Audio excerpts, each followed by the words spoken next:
Nalilito ba kayo? May ibang pag-aaral, sinasabi, mabuti ang kape, ang daming benefits. Pero meron naman pag-aaral nagsasabi, masama ang kape, maraming side effect. So ngayon pag-usapan natin, ano yung available medical evidence kung may benepisyo ba yung kape o may side effect yung kape at kung babagay sa inyo. Okay? Para sa akin, bigyan ko lang muna kayo ng short summary. Yung ebidensya sa kape, hindi pa ganun kaganda. Hindi pa ganun kalalim. Ang nakikita ko lang, may tao talagang binabagayan ang kape. May tao din naman na hindi binabagayan ang kape. Depende sa katawan natin at yung mga sakit na dala-dala natin. Na-explain natin. Yan. Ano ingredients ng kape? Ang pinakamagandang ingredient niya talaga, yung dami niya ng antioxidant. Isa siya sa pinakamataas yung antioxidant. Antioxidant, ayon sa pag-aaral, pwede parang labanan yung free radicals, yung mga nagpapatanda sa atin. Meron siyang polyphenols, baka makatulong sa diabetes. Nandito yung benefit niya, yung antioxidants niya. Pagdating sa mga vitamins and minerals niya, meron, pero hindi ganun karami. Hindi ganun karami mga vitamin D, manganese, potassium, konti lang. Oo. Pero mainly, antioxidants yung benefit niya. Ano yung mga possible benefits base sa pag-aaral? Okay? Ang proven na maganda ang kape for mental alertness. Ito, proven to. Mas nakakaisip, mas alerto sa mga puyat, kulang sa tulog, may tulong yung kape. Short-term memory, mas mabilis, di ba? Mas nakakaalala, mas gising. Yan, proven siya. Yung mga possible benefit, okay? Base do sa mga pag-aaral. Sa diabetes, mukhang maganda siya. O, yung mga coffee drinkers, parang less diabetes sila. Sa puso, heart failure, may isang pag-aaral na nagpapakita, nakaka-prevent siya ng heart failure. Okay, pero mamaya meron din ako sasabihin na nagkokos din siya ng palpitation. So, titimbangin natin.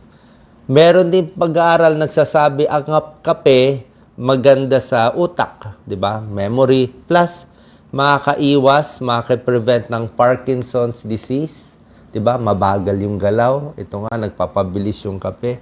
Alzheimer's disease, ulyanin, mabagal yung utak. So, parang meron siyang magandang epekto talaga sa utak. Pagdating sa cancer, hindi ganun kaklaro. May nagsasabi may benefit sa cancer, makaprevent ng cancer. May pag-aaral nagsasabi parang walang benefit. So, yan. Benefits and side effect. Boost energy, pampagising. Ito pa maganda. Reduces depression. Parang, di ba? Siyempre, depressed, mabagal din eh. So, may possibility makatulong siya. Kaya lang, kung nandito ang mga sakit nyo na gusto nyo maiwasan, tulad ng mga sinasabi ko, mga Parkinson's, Alzheimer's, kung may lahi kayo, diabetes, parang maganda, mas uminom. Pero pag meron naman kayo dito, kung ang problema nyo sa katawan, yung nandito sa side effect niya, doon tayo mag-iingat. Like, may high blood, pag maraming kape, nakakataas ng blood pressure. Heart rate, nagpapalpitation, di ba? Pag uminom ng maraming kape, mas kumagkabog, bumibilis ang heart rate.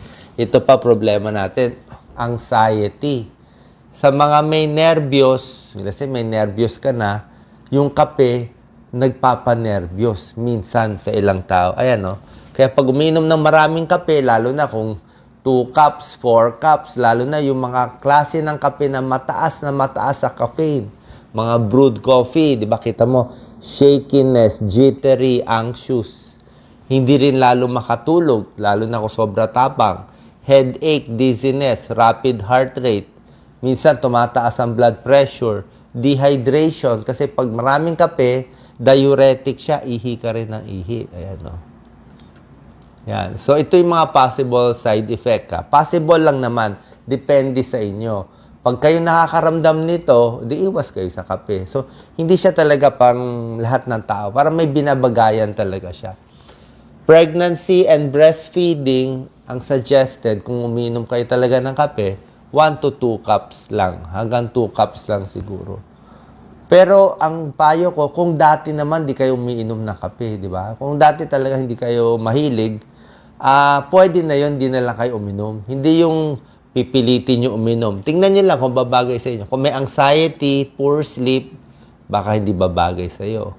May high blood na hindi controlled, irritable bowel, makulo lagi ang tiyan. Kasi yung kape minsan nakakabilis ng pagdumi. Kaya nga may coffee enema pampadumi. Bladder control, lalo na sa lalaki, babae, ihi ng ihi, hindi mapigilan ng ihi, lalo kayo maiihi sa kape. Sa buto, may possible side effect din siya, at may withdrawal symptoms ang kape. Ibig sabihin, pag umiinom ka everyday 3 cups of coffee, tapos tinigil mo, manginginig ka rin, hahanapin mo siya. So, ito yung mga possible side effect. Heart rate, yung mga may history ng convulsion, nagko-convulsion, parang hindi, mas maganda wag din. 'Di ba? So, yung mga sakit na medyo parang nagpapabilis sa'yo, mabilis heart rate, nervyos, convulsion, kabado, o lalong bibilis. 'Di ba? Pero yung mga mababagal, parang Parkinson's, Alzheimer, mabagal, utak, mabagal. So, pwede niya ipabilis konti.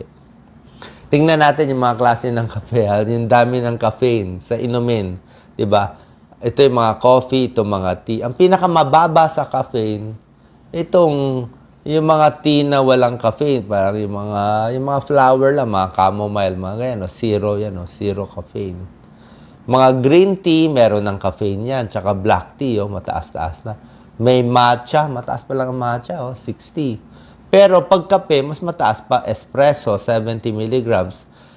Cold brew, brewed coffee, 155. Lakas na siya.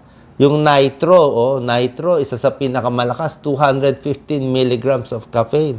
So, dyan mo mararamdaman yung mga side effect. Sinabi ko sa inyo, yung mga nitro, yan talaga matapang. Okay? 215. Instant coffee, yan mga 63. Mga cha-cha, mas mababa, 25. Actually, soft drinks, mga 40. 40 milligrams of caffeine, yung mga soft drinks. May soft drinks na malakas. Pag decaffeinated, ang kape mo, ang konti lang, 2 to 5 lang milligrams. Pwede ka decaffeinated. Yan, mas bawas yung antioxidant, pero pwede pa rin, less caffeine. Ito, problema, yung mga frappuccino, di ba? Mga latte. 65 siya, ang problema, ang daming gatas, ang daming whipped cream. So, ang benefit na sinasabi ko, para sa kape. Pero pag hinaluan mo na ng ice cream, whipped cream, kung ano-ano pang chocolate, pinatong mo, nakakataba na yun, syempre. Pag ginawa mong hindi kape, ginawa mong milkshake yung kape, ang daming cream, ang sarap dagdag calories. Hindi lang 77, mga 150 calories yan, Lagyan mo pa caramel, lagyan mo pa ang daming sugar, lagyan mo pa whole milk, talaga nakakataba na. So, hindi na siya beneficial pag ganito.